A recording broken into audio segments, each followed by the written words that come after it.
Welcome to Leaders and Laggards.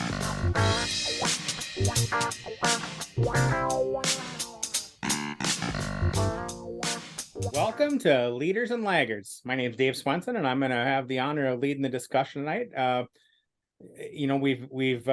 guess we've taken a break from episodes for a while, but it's good to have the group back together. And the topic for this episode is going to be ageism in the workplace.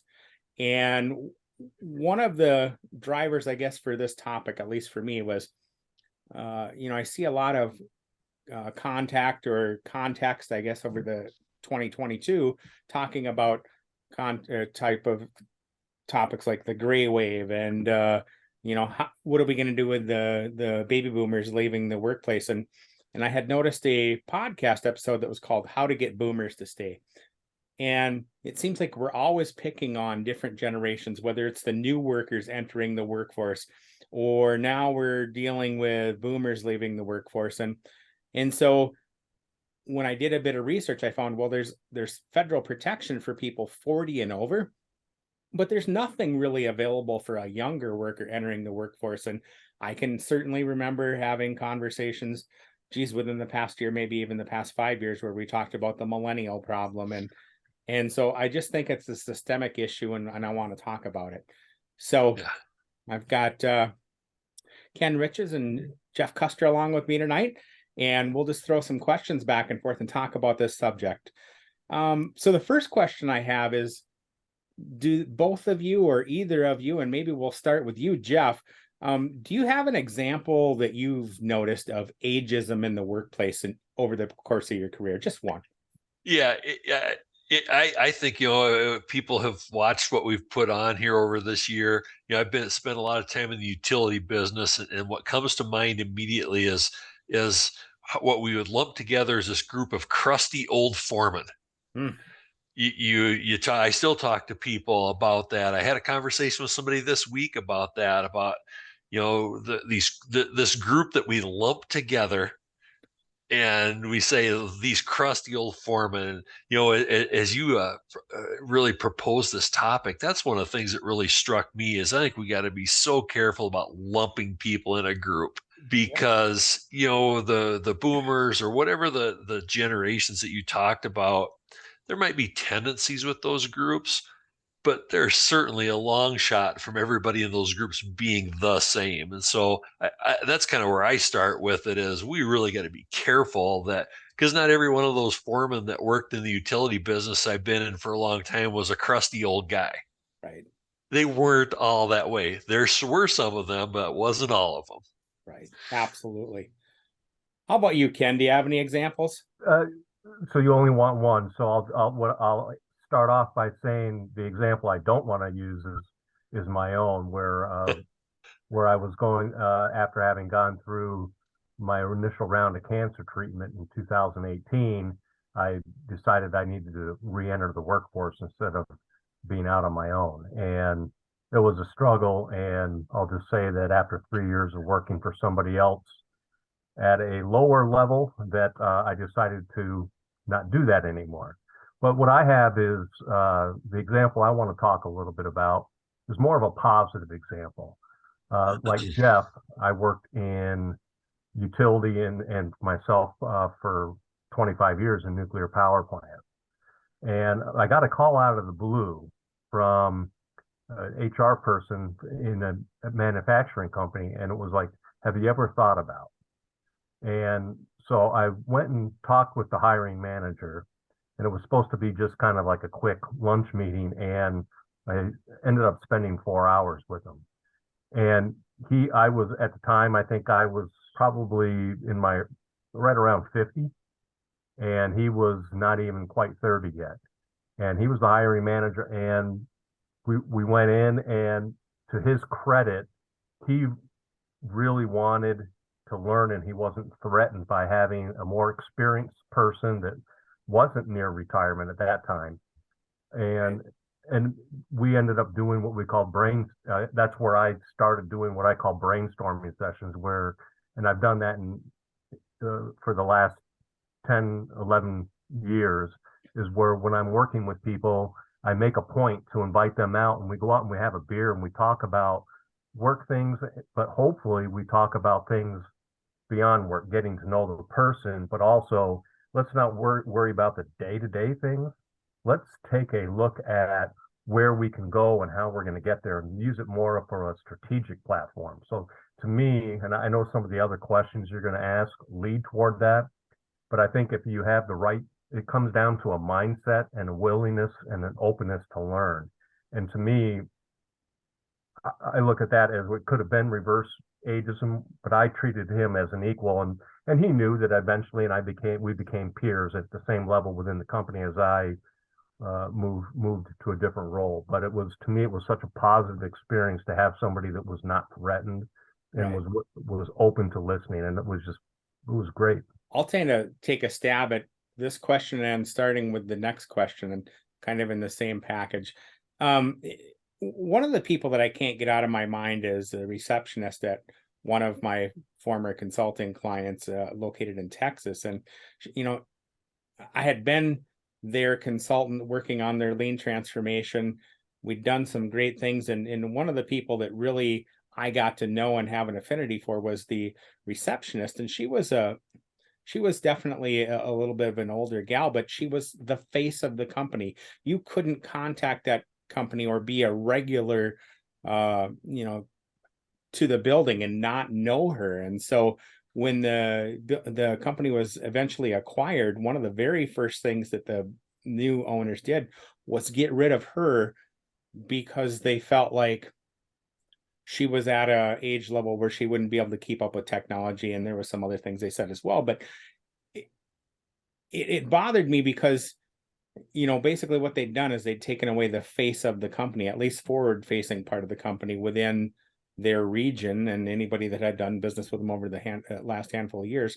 And it was all based on her age, right? So that really bugged me. So that kind of leads into my next question, which is, do you have an example of, I was going to go with, do we have an example of a specific worker? And if you've got an answer there, but I'm also curious, what do you think maybe the impact has been on the different generations when we have these bouts of ageism towards generations, right? So what has the impact been on the millennials? What is the impact now on the baby boomers as they leave? People talk about Gen Z and blame them for quiet quitting. What has the impact been on either maybe somebody personally that you know of, or what do you think the impact has been on these different generations? Either answer. We'll start with I'll you, go ahead Ken. and start this one off, and it's I think probably one of the biggest examples I can think of is when I've been doing presentations, either through the project management chapter or going in and doing training. And there is invariably, there will be a comment made about millennials, and you can just see the bristling of the people in the audience that are millennials. And it's like, why are you stereotyping me again? Mm-hmm. And it really is, it's referred to as reverse ageism. And they're really struggling to be identified, to have a positive impact. But what motivates them in the workplace really is a little bit different. And I think it's partly in how are they raised, but a lot of it is about giving back to the community and doing other things that are not always valued at the same level within an organization. And what you end up having people that are well paid and a lot of experience and a lot of knowledge, which really helps the organization.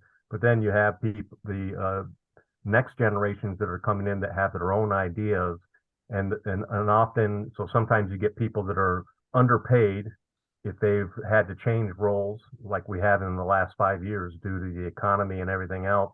People go into an organization and they may be underpaid for their skill set, so they are demotivated. And then you have millennials or the next generations coming in, and they're trying to make their impact and they want to be heard, and they're discounting because, like, well, how could you know how to run our company or what's best for our company? You don't have any experience. And it really works both ways. How about you, Jeff?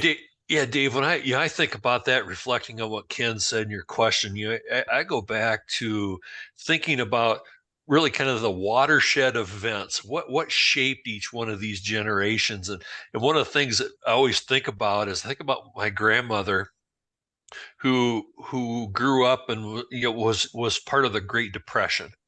And in her porch, she always had this giant stack of empty Cool Whip containers. Right.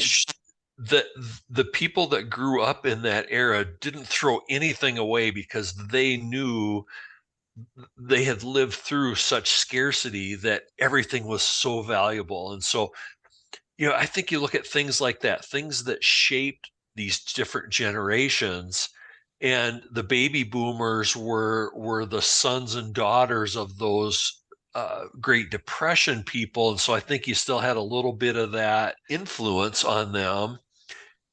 And I think over time, we've gotten to the point where it's not unique to young people, but we've gotten to the point where we expect instant gratification, and we throw away everything. And it's maybe more accentuated with younger people because it's maybe more all they've known. But I don't think we're a whole lot different either. If I order something and it takes a week, now I'm like, boy, this is slow. Right. And when I was a kid, you'd order something and it'd take weeks and weeks, and you think, oh, that's the way it is. And so I think there's all these kind of events that shape these different generations, and then we start making assumptions and make statements like what you're saying. You get in these events, and you start making broad statements about these groups, and it's just not true for all of them. Right. And I think especially as leaders, you really have to make an effort to try to understand what are the drivers behind these generations. What are the events that shape them, and appreciate them for who they are. We all can bring value.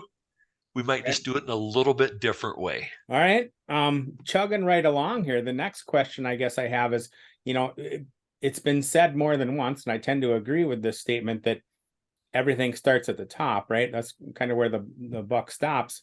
But when we talk about these, whether it's an individual or a group ageism event or discussion or themes, where is that coming from, right? Is that coming from the top of the organizations?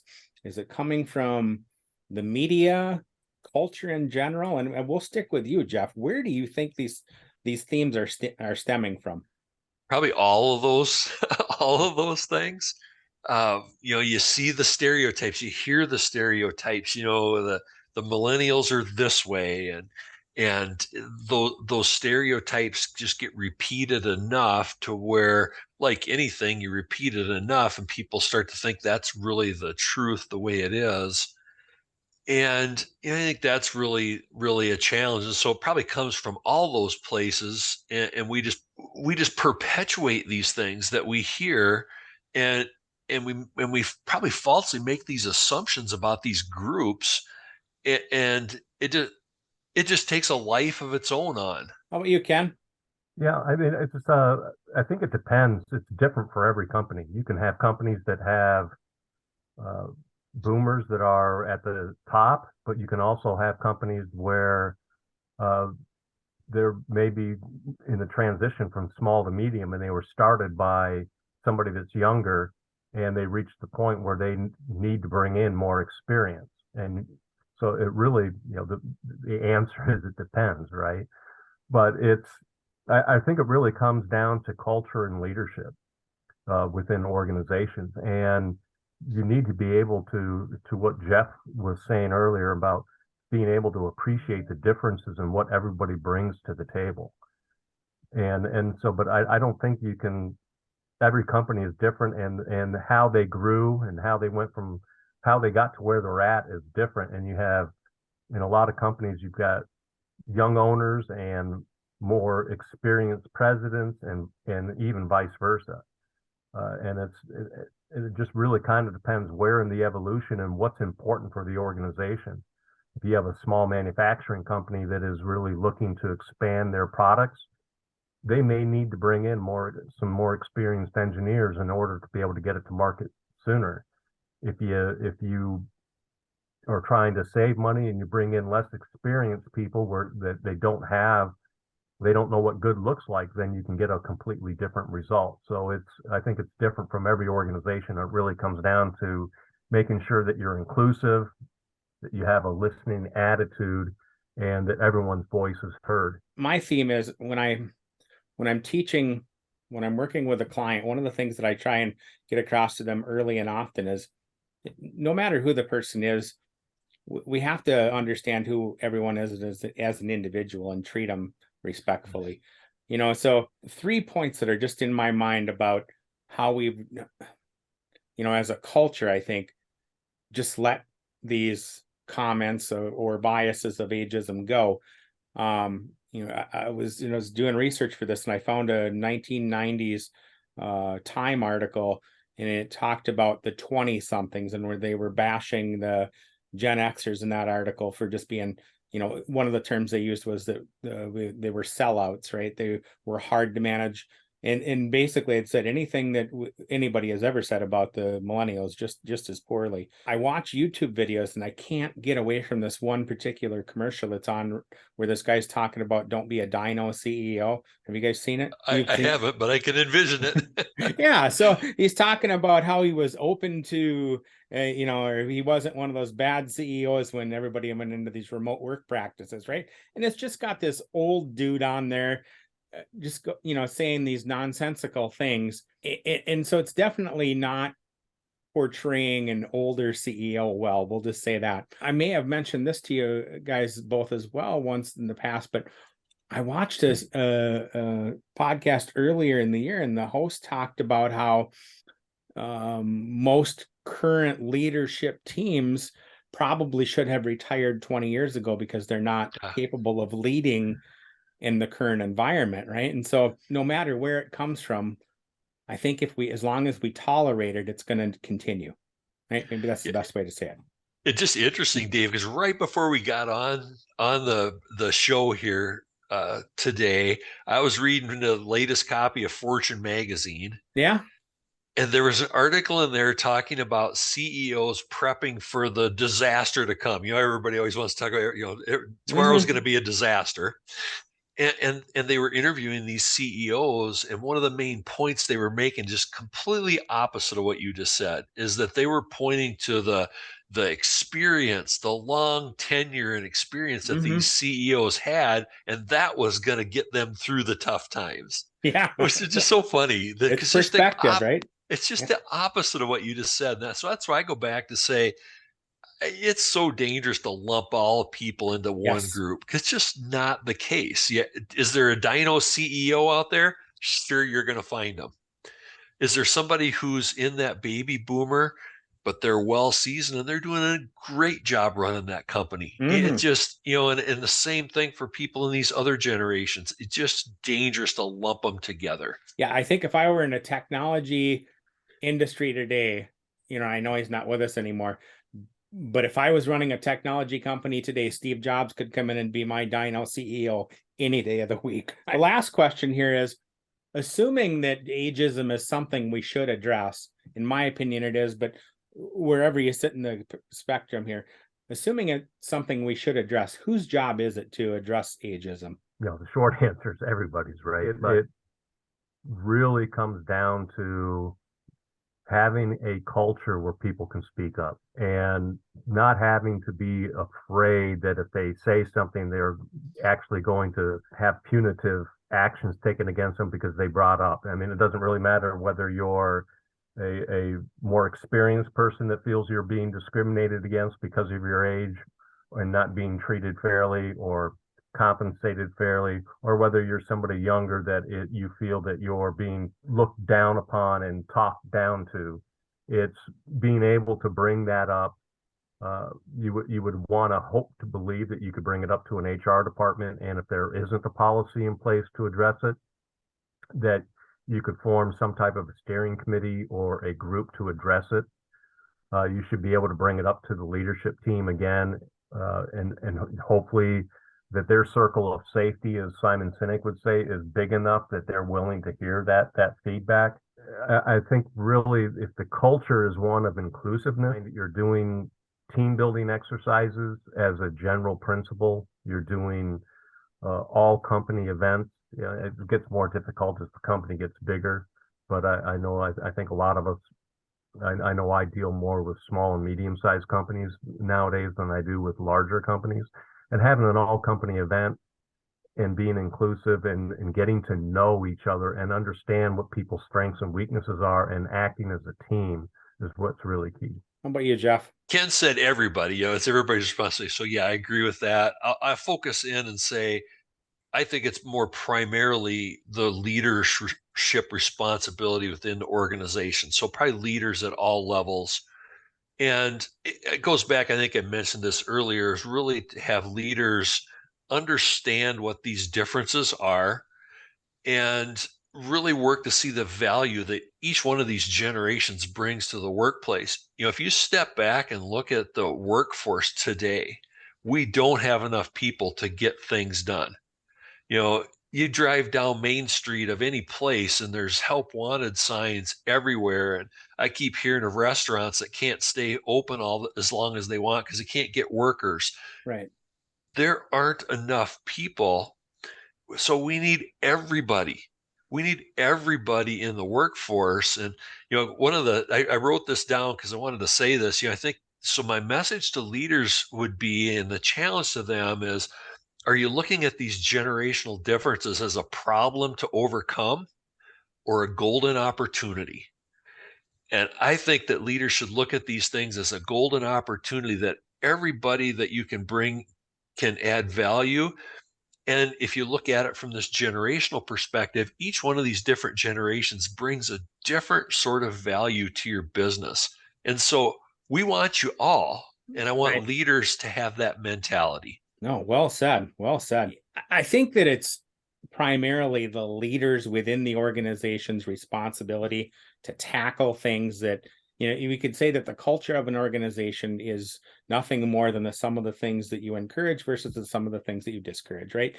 And so if we're going to encourage this behavior, you're going to get it. And if you're going to discourage it, then people are going to think twice about, what it really means. But we as a culture, I would say in the past 50 to 100 years, have come so far by not accepting or tolerating behaviors that we all knew were wrong.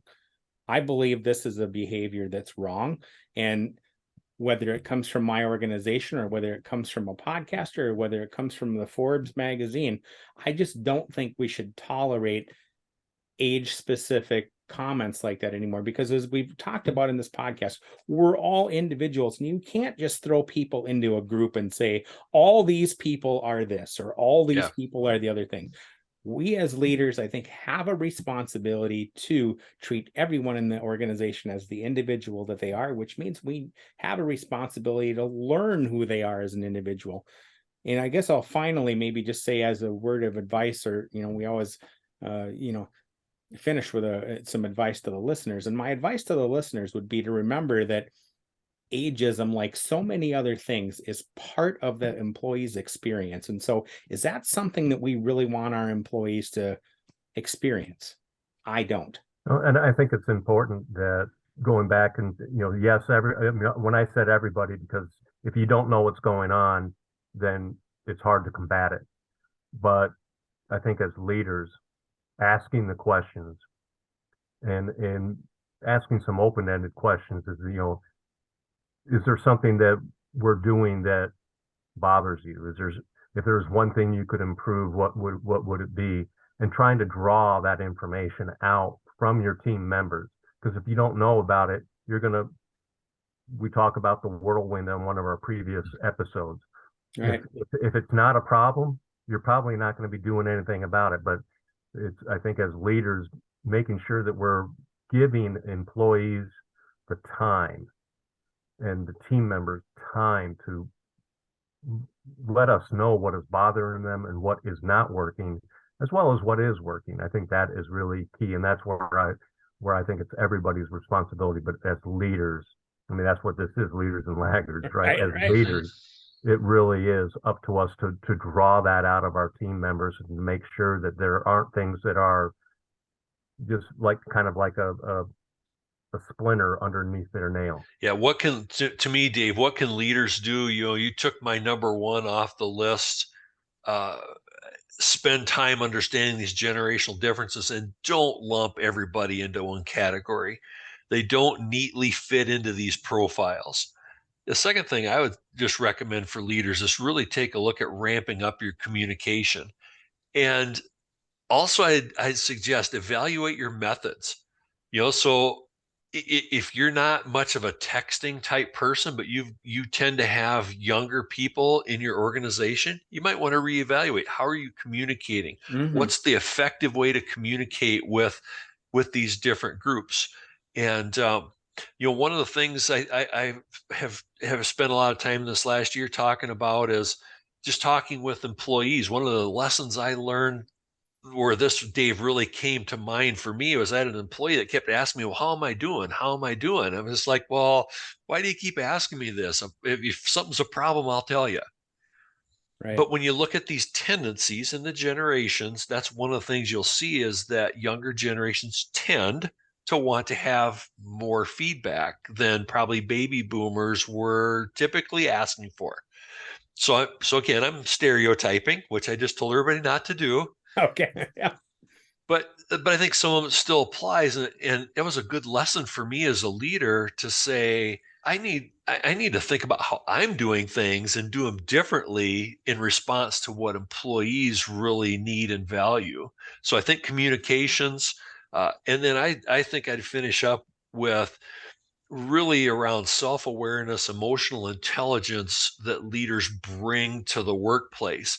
You got to be really careful, Dave. I think you'd be on board with this. You can't lecture other generations, like all you millennials or all you can't, don't do that as a leader. Right. You will lose. And you're in a professional work relationship, not a parent-sibling relationship with these people. And so really ramp that up. Don't lecture, and be ready to learn. Learn from other generations. Like I said, every single person brings value to the organization. And as a leader, you should be not lecturing, you should be learning. That'd be my final word. All right. And I think we'll finish it there. Want to thank both of you for joining me again. It was great to get back together and talk about what I think is a important topic within our work culture and maybe our culture as a whole. And thank you to the listeners for tuning in again, and we'll see you next time.